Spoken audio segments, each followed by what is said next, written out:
고학년 심화 문제를 풀다 보면 아직 나는 준비가 안 됐는데 그것들을 그냥 어떻게든 시간을 많이 써서 하다 보면은 시간도 오래 걸리다 보니까 수학에 대한 흥미도 떨어질 뿐만 아니라 자존감이 많이 떨어지잖아요. 나는 이거 못해. 그래서 실제로 6학년 아이들을 보면은 그냥 난 이거 못하는 문제하고 별표 치는 것들이 굉장히 많아지거든요. 특히 중학교 문제 가면 그게 더 커지고요. 이제 다음 학년의 내용을 앞에 학년 내용으로 설명할 수 있는 그 능력이 굉장히 중요한 거예요. 점프업을 하기 위해서는 계속해서 제가 저학년을 강조하고 저학년의 심화를 강조한 이유가 아이가 생각할 수 있는 마지막 타이밍이라 생각해요. 안녕하세요. 교육나침반입니다. 한 번 더 모셔봤습니다. 네, 안녕하세요. 윈드에듀 대표 이승규입니다. 교육나침반에 다시 나오게 돼서 너무나 반갑고요. 오늘도 좋은 이야기로 어머님들께 실질적으로 도움이 되는 이야기를 나눠보도록 할게요. 아이들이 6월 중순이기 때문에 여름방학을 기다리고 있어요. 그런데 여름방학이 사실 짧잖아요. 그렇기 때문에 우리 어머님들이 짧고 굵게 수학 뭐 시켜야 될까? 그러니까 그냥 손 놓고 있으면 절대 안 된다는 생각은 다 하시거든요. 우리가 명확하게 어떤 상태일 때 선행을 나가도 되는지에 대한 얘기는 필요하다. 나이를 기준으로 생각한 게 아니라 우리 아이의 학습 상태를 기준으로 어떤 상태일 때 선행을 나가도 되는지에 대해 얘기를 하면 좋을 것 같아요. 마침 이제 제 자녀 같은 경우도 지금 초등학교 4, 5학년이다 보니까 저도 아이들 가르치는 입장에서 어떻게 아이들을 바라보고 진도를 관리하는지 그런 얘기들을 좀 나누면 좋을 것 같다는 생각이 들어요. 저는 이제 크게 두 개를 얘기하고 싶어요. 첫 번째, 개념을 잘 이해하고 있는가? 개념을 잘 이해하고 있냐라는 것은 물었을 때 그냥 답을 하는 게 아니에요. 개념을 잘 상기시킬 수 있냐? 어떤 상황에서도 그 개념을 잘 떠올릴 수 있는지 그것을 판단해야 되겠고요.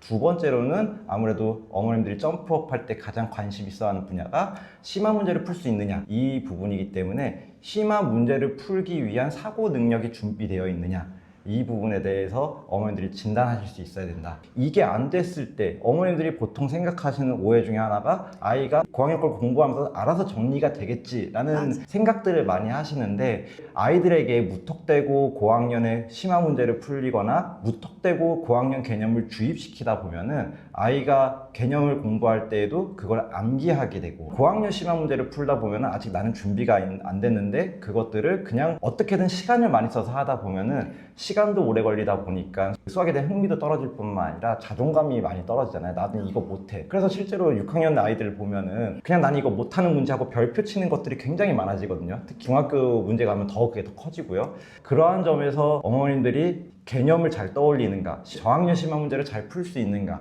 사고의 능력이 잘 개발이 되어 있는가 이 부분을 오늘 저와의 대화를 통해서 꼭 방법을 알아가셨으면 좋겠다 이런 당부를 드려요. 그러면 우리 아이들이 이제 3학년부터 분수 공부를 시작하는데요. 아까 서두에 말씀하셨듯이 이 아이가 지금 개념이 더 나갈 수 있는 개념이 완전히 이해하고 있는지 그리고 심화까지 갈 수 있는 아이인지 구분할 수 있는 어떤 기준이 되게끔 구체적인 문제로 좀 설명을 해주시면 좋을 것 같아요. 네, 아무래도 어머님들께는 어떤 문제가 없이 그냥 말씀을 드리면은 추상적인 얘기, 어디서든 다 들었던 얘기 같을 테니까 제가 문제를 하나 말씀을 드려볼게요. 지금 화면에 보이는 이제 문제는 초등학교 4학년에서 심화 문제라고 하고 나오는 문제예요. 그럼 보면은 효경이는 지금 처음에 가지고 있던 돈의 5분의 1로 동화책을 샀고요. 그리고 그 나머지의 6분의 5로 장난감을 샀습니다. 이런 상황에서 장난감을 사는데 든 돈이 10,000원이었다면은 동화책은 얼마였을까요? 라고 이제 얘기를 하는 거죠. 근데 이런 문제들이 어려운 게 아이들이 기본적으로 중학교 걸 배우지 않았더라도 방정식이라는 개념을 그냥 직관적으로 받아들이고 있거든요. 왜냐면 네모를 쓰는 문제들을 이미 경험을 했기 때문에 그러면은 이 식을 어떻게 세워야 될지를 많이 몰라요. 그래서 이걸 되게 어려워하는데 고학년에 분수의 곱셈을 배우면 이걸 굉장히 그냥 쉽게 풀어요. 근데 고학년에서조차도 이 문제를 어려워하는 애들은 뭐냐면은 저학년에서 이거를 어떻게 접근하는지조차도 모르는 아이들이 문제인 거죠. 이거를 아이들과 어려워도 대부분의 아이들이 이해할 수 있는 설명법이 있거든요. 그게 무엇이냐? 바로 바 모델이에요. 바 모델. 막대기 모형. 분수에서의 개념에서 중요한 거 딱 하나를 얘기하자면 등분이에요. 2분의 1이라는 것은 하나를 2개로 쪼갠 것 중에 하나. 3분의 2라는 것은 하나를 3개로 쪼갠 것 중에 2개. 예를 들어서 가분수도 6분의 7이라고 하면은 하나를 6개로 쪼개서 하나가 나오고 그게 7개 있는 거. 이 개념들을 이 문제에다가 적용할 수 있어야 된다는 거죠. 그러면은 아이들과 어떻게 얘기를 나눠보면 좋으냐면요. 처음에 가지고 있던 돈을 이렇게 막대로 표현을 해보는 거죠. 그러면은 얘를 5분의 1로 동화책을 샀다고 했으니까 내가 얘를 5등분 해야 되겠죠. 그 중에 한 칸만 얘가 동화책이 되는 거예요. 그러면 남은 게 어떻게 되죠? 남은 것만 그림을 그리죠. 그러면 남은 거에서 6분의 5를 장난감으로 샀대요. 그러면 이걸 또 6등분 하는 거죠. 그러면은 6분의 5가 남은 거에 6분의 5가 되는 거죠. 네. 근데 이게 10,000원이래요. 10,000원. 그러면은 우리가 지금 계산해야 되는 거는 어디죠? 지금 동화책 이 분홍색이 얼마인지를 구하는 거고요. 이것은 등분을 했기 때문에 이 한 칸 한 칸 한 칸의 크기만 구하면 되는 거죠. 근데 이게 10,000원이기 때문에 한 칸은 얼마일까요? 여기 밑에 있는 한 칸 2,000원이 되겠죠. 여기도 2,000원, 여기도 2,000원, 전부 다 2,000원이 되기 때문에 이렇게 보면은 요 전체가 12,000원이라는 것을 바로 알 수 있겠죠. 네. 그러면은 이 전체는 여기랑도 똑같기 때문에 그러면은 한 4칸이 12,000원이네. 그럼 한 칸은 3,000원. 이렇게 계산하면 되거든요. 그럼 이제 문제를 어머님들과 좀 더 분석을 해볼게요. 지금 분명히 이 문제는 딱 봐도 분수단원이에요. 네. 딱 봐도 분수단원인데 이것을 계산하는 걸 아이와 식으로 환원해 보면은 10,000원이라는 것을 먼저 5등분 했고요. 그 다음에 이 5등분 된 거, 그럼 즉 한 칸의 크기를 구한 거기 때문에 내가 다시 이것을 6배 해줘야 되고요. 이것을 다시 4등분 해줘야 돼요. 그러면은 이거를 우리가 분수로 표현해 보면은 10,000 곱하기 5분의 6 곱하기 4분의 1 이렇게 표현할 수 있다는 거죠. 이렇게 푸는 것은 고학년에서 분수의 곱셈과 나눗셈을 배운 후에 하는 거고요. 사실 이 풀이는 굳이 분수의 곱셈과 나눗셈을 배우지 않아도 세울 수 있는 식이라는 거죠. 근데 이렇게 내가 식을 세울 수 있으려면 어떻게 해야 된다? 그림을 그릴 줄 알아야 된다. 그렇기 때문에 우리가 이렇게 어려워 보이는 고학년의 문제처럼 보이는 것조차도 사실 저학년에 나오는 이유가 여기에 있어요. 저학년에서 내가 그림을 그리고 분수의 의미를 등분으로 이해했는지 체크를 하고 그리고 그 등분의 의미를 이용해서 내가 그림을 그림으로써 이것을 자연수 연산으로 다시 환원해서 풀 수 있는가, 그것들을 어머님들께서 문제를 풀 때마다 체크를 하셔야 된다는 거예요. 단순히 아이가 수감이 발달된 아이일수록 암산을 해서 풀 수도 있고요. 수감이 발달하지 않은 아이도 소위 노가다를 해서 풀 수도 있고, 어떤 방식으로든 풀 수는 있겠지만은 이렇게 자연수의 연산으로 결국에는 정리할 수 있는지, 그리고 그림을 그릴 수 있는지 꼭 체크를 하셔야지 이게 나중에 분수의 연산, 곱셈과 나눗셈으로 넘어가도 그 의미를 상기시키면서 배울 수 있는 준비가 되어 있는 아이다, 이렇게 생각을 하는 거예요. 4학년 심화라는 네, 말씀이시죠? 그죠. 사실은 제가 보여드린 풀이만 보시더라도 이 식만 봤을 때에는 3학년도 세울 수 있는 식이에요. 시중에 나와 있는 3학년의 경시대의 문제라던가 이런 거에도 보면은 비슷한 문제도 굉장히 많이 나와요. 충분히 그 아이들도 세울 수 있다라고 하는 거죠. 근데 그 전제 조건은 뭐다? 항상 분수를 그림으로 표현할 수 있는지. 그러니까 사실상 이 문제는 분수의 의미만 제대로 파악하고 있으면 할 수 있는 문제라고 모든 교육자들이, 어떻게 보면 그 문제를 만드는 출제자들은 그렇게 생각하고 문제를 출제를 하는 거죠. 여기서 하나 더 말씀을 드리고 싶은 거는 등분을 할 때 중요한 거는 하나를 뭘로 볼 거냐예요. 그래서 아이들이 이러한 문제, 지금 제가 이 문제를 가져왔을 때 어머님들 이 문제 구조를 이미 많이 경험했을 거예요. 어떤 거냐면은 뭔가 누군가가 분수만큼 뭘 쓰고 나머지에 뭔가 이렇게 하잖아요. 이때 이 아이가 그림을 그릴 때 전체를 바꿔가면서, 처음에는 지금 이 문제 기준으로 효경이가 가지고 있는 돈이 전체였잖아요. 근데 다음에 6분의 5를 등분할 때는 나머지를 하나로 보고 6등분을 했거든요.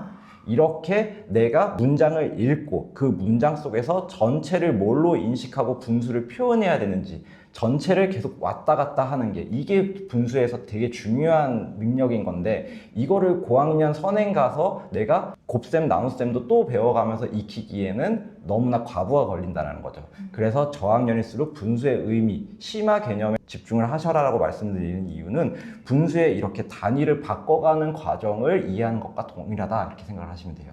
결국 이 심화를 풀 줄 아는 아이들이 고학년에 가서 분수의 곱셈 같은 것들을 더 빨리 익힐 수 있겠네요. 네, 빠르게 익힐 뿐만 아니라 그 개념이 앞에 개념하고 연결되면서 이제 공부가 되는 거죠. 그래서 이거와 관련돼서 다른 하나 문제를 제가 좋아하는 문제를 하나 가져오면은요.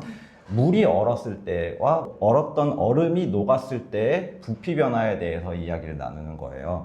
그래서 우리가 이제 과학 시간에 어느 정도 배우면은 물이 얼면은 부피가 커진다라는 거 아이들 알잖아요. 보통 그걸 11분의 1만큼 커진다라고 하는데요. 그러면은 아이들에게 질문을 또 던져보는 거죠. 얼음이 녹으면은 그 얼음의 몇 분의 몇이 줄어들까? 11분의 1이 커졌으니까 11분의 1이 줄겠지라고 답변을 해요. 네. 많이들. 근데 이런 것들이 되게 좋은 질문인 게 아이가 분수의 의미를 실생활에 적용할 때 1이라는 게 바뀔 수 있다라는 여지를 확인할 수 있다라는 거죠.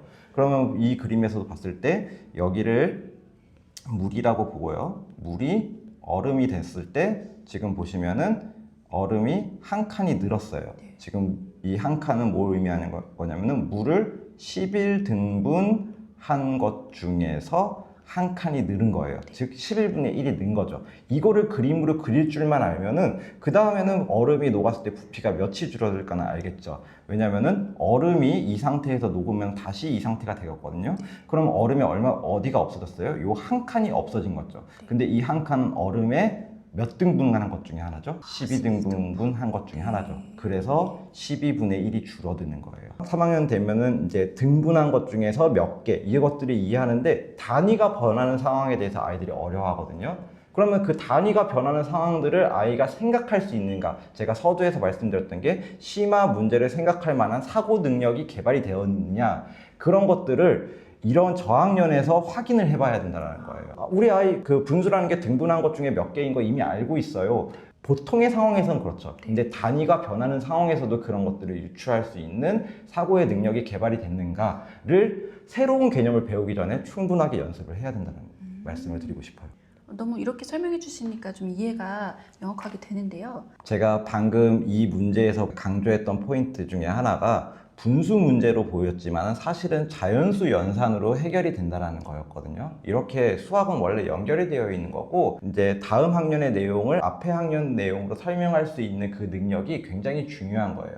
그래서 사실 제가 오늘 하나 더 말씀을 드릴 게 6학년에 배우는 비율, 비례식, 비례배분이라는 이 개념도 사실 새로 띡 하고 나온 게 아니라 분수하고도 연결되어 있고 나눗셈하고도 연결되어 있고 심지어 초등학교 저학년 문제하고도 연결이 되어 있어서 초등학교 저학년에서 어떻게 공부해야지 비와 비율, 비례식, 비례배분을 내가 새로운 개념이 아니라 앞에서 배웠던 것을 그냥 표현하는 방식이구나 어떻게 이해하는지를 좀 말씀을 드리려고 해요. 1시간에 70km를 달리는 자동차로 245km를 달리면 몇 시간 몇 분이 걸릴까요? 라는 거예요. 이거를 만약에 고학년 애들한테 내잖아요. 그러면은 그냥 아이들이 245를 일단 70으로 나누고 봐요. 그러면 식은 245 나누기 70 이거 안 나눠 떨어지니까 아이들이 이렇게 분수를 써서 보통 식으로 3.5시간 이렇게 계산하거든요. 근데 이거는 사실은 개념을 이해된 애들은 정말로 이 의미가 무엇인지 판단하고 이거 쓰는 건데 초등학교의 대부분 아이들은 이게 무슨 의미인지조차도 모르고 그냥 이 단원에서 뭐 비례식을 하는 거니까 나누면 일단 되겠지라고 하고 답을 그냥 구하는데 급급하거든요. 그러면 저학년 아이들에게 이 문제를 던졌을 때 어떻게 아이가 푸는지를 확인하셔야 되냐면요. 숫자선을 진짜 잘 활용하셔야 돼요. 오늘 앞에서는 막대 모형을 제가 말씀을 드렸고 숫자선도 이제 말씀을 드리는데 이 숫자선을 쓰면 굉장히 좋은 게 위에다가는 킬로미터 거리를 표현하고요 밑에다가는 시간을 표현을 해볼게요. 그러면은 1시간에 70km라고 했으니까 밑에다가는 1시간 위에다가는 70km 이렇게 써놓으면 되겠죠. 그럼 아이가 자연스럽게 한 칸이 이런 의미가 있는 거구나 2시간도 쓰고 3시간도 쓰고 그러면 210km가 되는데 여기서 아이가 멈칫하는 거죠. 245km로 가야 되는데 4시간이 돼버리면은 여기 280km가 될 텐데 나는 245km를 달리고 싶어. 그럼 245는 여기 어딘가에 있겠네. 그럼 245km를 보고 그 다음에 그럼 여기 35km, 여기 35km. 딱 가운데네. 가운데 등분 반. 그러면 여기는 1시간의 반. 그러면은 30분. 이렇게 하면은 아이가 굳이 나눗셈을 배우지 않아도 소수라는 개념을 배우지 않아도 3시간 30분이라는 걸 이해할 수 있다는 거죠. 그래서 이런 것들이 사실은 고학년 문제처럼 보이지만 저학년 심화에 나오는 이유가 전부 다 우리가 곱셈만 할 줄 알면은 다 풀 수 있는 문제라는 거죠. 그래서 이것만으로 아이가 설명할 수 있도록 도와주셔야지 아이가 그러면은 245에서 70이 나는 것은 70이 245 안에 몇 개 들어가는 거야. 이거랑 우리가 그것을 비율로 표현하는 것 뿐이야. 이런 것들이 이해할 수 있다는 거예요. 그러면 지금은 제가 비례에 대한 예시를 드렸다면은 이번엔 비례 배분에 대해서도 한번 말씀을 드려볼게요. 이것도 역시나 이제 저학년에서 충분히 나올 수 있는 문제인데요. 지금 여기는 A, B 두 사람이 있잖아요. A, B 두 사람이 18시간, 30시간 동안 일을 하여 받은 쌀을 일한 시간대로 나누어 가졌대요. 그럼 근데 A가 받은 쌀이 150kg라면은 두 사람이 받은 쌀은 몇 킬로일까요? 이게 질문이에요. 근데 이 질문이 아이들이 어려워하는 부분이 뭐냐면은 보통 18시간 동안 150kg을 일했어요. 그러면은 30시간을 일하려면은 몇 킬로를 받아야 할까 했을 때 내가 곱셈을 하려다 보니까 18시간에 곱하기 2를 하면 36 이미 넘어가는데 이거 어떻게 하라는 거지? 라는 생각을 보통 많이 해요. 그러면은 이때에도 아이들에게 바모형이든 숫자선을 활용하면서 생각을 해보라는 거죠. 그러면은 숫자선을 또 한번 제가 써보면은 여기 18시간에 150kg를 내가 받았다면은 9시간에는 절반인 75kg를 받았을 테고 근데 9시간이면 30시간 만드는데 뭔가 문제가 있잖아요. 그러면은 여기서 3등분을 해버리면은 6시간이니까 6시간에 50kg을 받네. 근데 6시간 하면은 5개만 하면 되니까 만들 수 있어. 그러면 이거를 5번만 가면은 되겠구나. 이렇게 접근을 하면은 아이가 30시간도 거뜬하게 만들 수 있다는 거죠. 그럼 30시간 250kg. 근데 이게 비례 배분에서 나오면 애들이 이걸 식을 만들고 있거든요. 네. 그죠? 그럼 왜냐면은 비례식을 만들기도 하고 18대 30은 150대 네모 이렇게 해서 네모를 이렇게 구하고 있잖아요. 그러니까 이게 비례식에서 문제가 나오면은 기계적으로 접근하게 돼요. 사실 그 단원의 목적은 비례식이라는 툴을 이용해서 기계적으로 계산하는 걸 배우는 단원이 맞아요. 그런데 중요한 거는 이 아이가 이 식의 의미도 모르는 채 접근을 하는 게 문제라는 거예요. 서두에도 말씀드렸듯이 점프업을 하기 위해서는 계속해서 제가 저학년을 강조하고 저학년의 심화를 강조하는 이유가 아이가 생각할 수 있는 마지막 타이밍이라 생각해요. 그러니까 어머님도 점프업을 생각하고 심화를 생각하는 이유가 우리 아이가 그래도 잘 따라와. 그럼 우리 아이가 이 생각하는 힘이 어느 정도 개발이 되어 있으니까 더 높은 생각하는 힘을 개발하게 해야지가 목표일 거 아니에요. 근데 막상 무턱대고 선행을 가다 보면은 아이는 기계적인 계산에 몰입하기 때문에 생각하는 힘을 점점점 잃어가요. 그럼 그 생각하는 힘이 잘 개발이 된 그 생각하는 힘을 탄력 있게 가려고 하면은 그 기저에 있는 아이가 생각하는 힘이 있다라고 판단하는 지점을 더 촘촘하게 체크를 해야 되고 이것을 다른 식으로 설명할 수 있게 해야 되고 어머님이 아이를 잘 교육을 시켜주셨다면은 아이는 숫자선이나 막대 모형을 쓰는데 이미 좀 적응을 했을 상태일 가능성이 커요. 그러면은 문제에 적용하는 연습들을 많이 해보셔야 된다는 거예요. 아이가 6학년인데 저학년 심화를 하게 해보고 싶다. 그럼 뭐부터 해야 될까? 막 이런 생각도 하실 것 같아요. 제가 이제 저학년이라는 말씀드려서 1, 2, 3학년을 생각하는 취지는 아니고요. 점프업을 생각하시는 어머님들 대부분은 그 다음 학년 걸 생각을 하실 가능성이 크잖아요. 그러면은 그냥 현행에 좀 더 어려운 걸 하셔도 괜찮아요. 이런 말 있잖아요. 고등 가기 전에 중등 심화서는 꼭 보고 들어가라.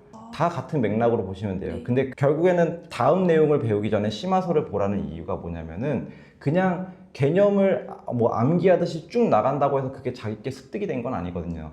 뭐든지 개념의 완성은 내가 그것을 스스로 떠올릴 수 있는가, 그걸 상기할 수 있는가, 내가 배운 것을 어딘가 적용할 수 있는가, 이것을 체크하기에는 새로운 내용을 배운 상태에서 그걸 체크하기보다는 이미 내가 배운 내용으로 그것을 잘 할 수 있는지 체크를 해야지 정확하게 진단이 되고 아이도 너무 어려운 거에서 부딪히면서 자존감이 떨어지지 않고 내가 배웠던 거 한번 해볼래. 내가 이번에 풀었던 것들이 고학년에서 또 똑같이 나오거든요. 지금 오늘 제가 이제 공유했던 문제들이 저학년과 고학년의 똑같은 구조로 나오는 문제들이에요. 그러니까 이거 했던 거야. 숫자만 바뀐 거야. 내가 그때는 자연수로만 나왔는데 예를 들면 지금 이 문제에서도 18시간, 30시간이 있는데 이게 나중에는 2.5시간과 5시간 뭐 이런 식으로 나오겠죠. 그렇게 변형이 돼도 똑같은 내가 생각의 흐름으로 접근하면 돼. 그렇게 생각이 발전해 가는 거죠. 그렇게 할 수 있는 아이로 만들어야 된다는 말씀이신 거죠? 네, 맞아요. 아이들이 고학년 되면 이제 도형에서 또 어려워지잖아요. 네. 이게 힘들어하고 손 놓게 되는 경우가 많은데 이것도 마찬가지로 앞의 개념을 끌어오면 충분히 할 수 있나요, 아이들이? 네, 그러니까 수학이라는 걸로 도형과 분수, 뭐 연산 다 이게 같이 묶여 있는 건 성질이 비슷해서 그런 거거든요. 결국에는 이제 도형 같은 경우에도 앞의 내용을 적용할 수 있는지가 그 고리를 연습을 충분히 안 했기 때문에 갑자기 고학년에서 어려워진다고 생각하거든요. 어떤 도형 문제에서 각을 구하라고 했는데 그림이 복잡해요. 거기서 뭐 이등변 삼각형도 찾아야 되고 갑자기 원에서 반지름도 뭐 보조선을 그어야 되고 아이들이 그 생각을 못 한다는 거죠. 어른 입장에서는 그게 눈에 딱 하고 보여도 아이는 그게 어렵다라는 거죠. 그럼 그 이유가 뭘까요? 일단 먼저 각에 대해서만 얘기를 나눠볼게요. 아이들이 예각과 둔각, 직각 이런 거 모르지 않고요. 각도를 내가 어떻게 재야 되는지, 요즘 애들 각도기 쓰는 것도 어려워하긴 하지만은, 그리고 직각과 평행이 무엇인지 그냥 들으면 안다라고 얘기해. 대부분의 아이들이 안다라고 얘기해요. 여기에서 문제는 뭐냐면은 일단 첫 번째로 안다라는 착각. 근데 오늘은 안다라는 착각에 대해서는 깊게 얘기를 못 나눌 것 같고, 상기의 측면에서는 뭐가 돼야 되냐면은 우리가 고구마 줄기 캐듯이 그때 연결돼서 나와야 되거든요. 근데 아이들은 각에 대한 개념들이 굉장히 파편화되어 있어요. 그래서 제가 어머님들께 도형에 대해서 꼭꼭 더 선행을 나가기 전에 해달라고 부탁을 드리는 거는 그 개념들을 하나 쭉 정리를 하셔야 돼요. 도형에 대해서는 마인드맵으로 아이들과 각에 대해서 관련된 용어들이 무엇인지 한번 나눠봐 주세요. 그리고 그 개념들이 어떻게 연결되어 있는지, 예를 들면 삼각형의 내각의 합이 180도인 거 아이들이 알아요. 근데 그게 억각과 동의각과 어떤 관련이 있는지 몰라요. 그러니까 억각과 동의각이라는 개념 자체를 아이들이 뭐 정규과정에서 안 배운다는 셈 쳐도 평행선을 했을 때 그었을 때 각도를 재고 그걸 충분히 알 수 있거든요. 그걸 모르지 않거든요. 그러면은 그 개념하고 삼각형의 내각의 합이 어떻게 관련이 되어 있는지, 왜 직각삼각형의 두 각은 같을 수밖에 없는지, 그런 것들을 어머님들이 아이들과 충분히 얘기를 나누고, 이등변 삼각형의 두 각은 왜 크기가 같은지 지금부터 설명해, 이게 아니고 아이가 그것들을 혼자서 배웠던 것들을 끄집어서 마인드맵을 계속 펼쳐가는 연습을 해야 돼요. 그래야지만 내가 도형 문제를 봤을 때 이 문제에서 내가 각에 대해서 알고 있는 건 이만큼이 있는데 그 중에서 어떤 것들을 써야 돼, 이게 연습이 된다라는 거죠. 그래서 분수 소수에서 제가 얘기했던 것처럼 개념을 상기시키는 연습이 필요하다. 하나하나 따로따로가 아니라 네. 전체를 보면서 네, 그런 훈련을 해달라고 부탁을 드리는 거예요. 그래서 오늘 제가 분수 소수에 대해서는 일단은 문제 하나하나 예시를 들었다면은, 도형에서는 좀 개념 중심으로 개념을 배우는 훈련에서 가장 좋은 것들은 꼭지를 점점 크게 잡아주셔야 돼요. 오늘은 직각과 평행에 대해서만 공부를 해. 그러면 직각과 평행만 공부하고 끝나는 거예요. 그리고 그거 훈련되는 연습 문제만 푸는 거고요. 아이들 중학교 1학년 2학기에 평면 도형 문제 보면은 애들이 많이 어려워하거든요. 왜 그러냐? 거기서는 그 개념들이 하나 뭉뚱그려서 나오거든요. 그러면은 내가 이 문제를 했을 때 평행의 성질을 써야 되는지, 다각형의 합을 써야 되는지, 아니면 이등변 삼각형의 두 각의 크기가 같다라는 걸 써야 되는지, 원의 성질을 이용해야 되는지 전혀 감이 안 잡히거든요. 아이의 머릿속에는 이 개념이 체계적으로 정리가 되어 있어야 된다는 거예요. 분수 소수에서도 아이들은 분수의 개념 따로, 통분, 약분 따로, 덧셈 따로, 곱셈, 나눗셈 따로, 이렇게 지금 정리가 되어 있을 가능성이 크거든요. 아이를 지도하실 수 있다면 분수의 의미만으로 통분, 약분을 설명해봐. 분수의 의미만으로 덧셈을 설명해봐. 이런 식으로 연결 지으면서 설명하면 훨씬 좋고요. 어머님들이 힘들어 하실 것 같으니까 제가 오늘 문제 하나하나로 일단은 어머님들이 활용하실 수 있는 예시를 한번 드려본 거였어요. 그러면 대표님, 이 문제들이 이번에 출간되는 그 분수에 다 들어있나요? 네, 그러니까 저희가 이번에 분수소수를 만들면서 심혈을 기울였던 부분이, 분수소수를 아이들이 가장 어려워해요. 그러니까 초등에서 연산이 어렵다고 하면 자연수 연산은 보통 아니거든요. 분수의 연산이 어려운 거거든요. 근데 그 분수의 연산이 어려운 이유는 분수의 원리에 기반해서 아이들이 학습하지 않았기 때문에 그래요.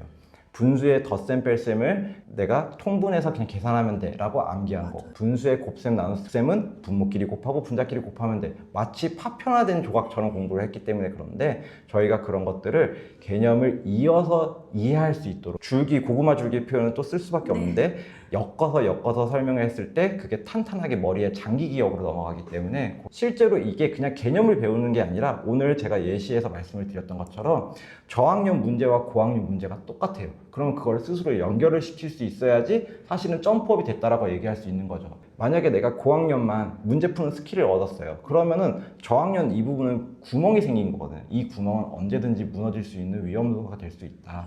그러니까 어머님들께서 여름방학에 우리 아이 점프업을 생각을 하고 계신다면은 꼭 저학년의 개념들을 잘 이해하고 있는지 심화 문제 기준으로 이해해 달라고 하는 게 제가 실질적인 어떤 어머님께 도움이 되는 솔루션인 것 같아서 이렇게 준비를 해봤어요. 아이에게 익숙한 형태로 한 번 더 반복을 시키면은 아이는 지루해해요. 근데 저희 분수소수 책 같은 경우는 학년의 그 학제를 그대로 따라가는 게 아니라 분수수를 또 묶어서 흐름을 이해할 수 있게 해놨잖아요. 아이 입장에서는 굉장히 새로울 거예요. 분수의 개념을 기반으로 해서 다른 것들을 배운다는 것 자체가 굉장히 신기한 경험이 될 거예요. 어머님들 입장에서는 저학년으로 백한다고 느낄 수 있겠지만은 이게 결국에는 우리가 점프를 한다고 하면은 디딤돌이 굉장히 단단해야 되는 거잖아요. 그 준비를 하는 과정으로서 큰 도움이 될 거라고 저는 확신을 하고 있어요. 네. 이 교재만으로도 이 여름방학에 점프업 할 수 있는 디딤돌이 정말 단단하게 만들어질 거라는 생각이 드는데요. 기초가 사실 다라는 생각이 들어요. 기초에서 다룰 내용들이 분수의 의미, 분수의 통분, 약분. 통분, 약분이 원래는 뒤의 내용인데 저희가 이거를 나누기로써 충분히 분수의 의미만 파악하면은 아이가 충분히 이해할 수 있겠다 싶어서 저희가 흐름을 그렇게 잡았거든요. 아이들이 기초 A만 잘 공부하더라도 심화에 있는 분수의 곱셈, 나눗셈들을 충분히 이해하면서 공부할 수 있을 거라는 기대가 있습니다. 네. 생공 분수소수의 교재를 좀 추천하시는 학년이 있을까요? 네, 일단은 4학년 정도가 적절해 보여요. 3학년 1학기에 분수의 의미를 교과서에서 잘 다루고 있거든요. 교과서 보면 예쁜 그림들이 몇 개 있고 그걸 등분했을 때 색칠된 부분을 분수로 표현하시오 이런 것들이 있는데 거기서 좀 아쉬운 부분들이 이것을 좀 더 식으로 표현하는 게 있었으면 좋겠다라고 생각을 했거든요. 그래서 저희는 저학년 파트 부분에서 4학년들은 할 법한 식으로 전개하는 훈련들이 좀 더 들어가 있어요. 그래서 3학년 아이들에게는 조금 더 구체물로서 접근을 하는 게 도움이 된다 싶어서 제가 그런 취지에서 4학년을 말씀을 드리는 거고 우리 아이가 구체물로 이미 훈련이 잘 되어 있다라고 하는 저학년 학부모님도 충분히 도움이 될 거라고 생각합니다. 고학년은 우리 아이가 분수소수의 곱셈, 나눗셈을 너무 기계적으로 하고 있는 느낌이에요. 내가 분수소수만 다시 한번 정리하고 싶어. 그러신 분들에게는 아주 안성맞춤일 것 같아요. 네, 고학년까지 충분히 잘 활용할 수 있는 그런 교재군요. 어릴 때에는 자유롭게 여러 가지를 경험하다가 어느 순간에는 학업적인 것으로 전환을 하는 시기가 분명히 필요할 거고 그때마다 우리 아이 이제 점프업을 해야 되는데 고민이 많으실 것 같아요. 옆집 아이 보면은 4학년 때 이미 6학년 나간다고 하는데 5, 6학년 되면 중학교과 나간다고 하는데 우리 아이는 늦은 거 아닌가? 이런 생각 많이 하실 텐데요. 그럴 때마다 제가 오늘 말씀드리는 기준이 조금은 중심점이 됐으면 좋겠어요. 학년이 중요한 게 아니라 우리 아이가 저학년 거를 잘 설명할 수 있는가, 심화 문제를 풀 수 있는 사고력이 개발되어 있는가.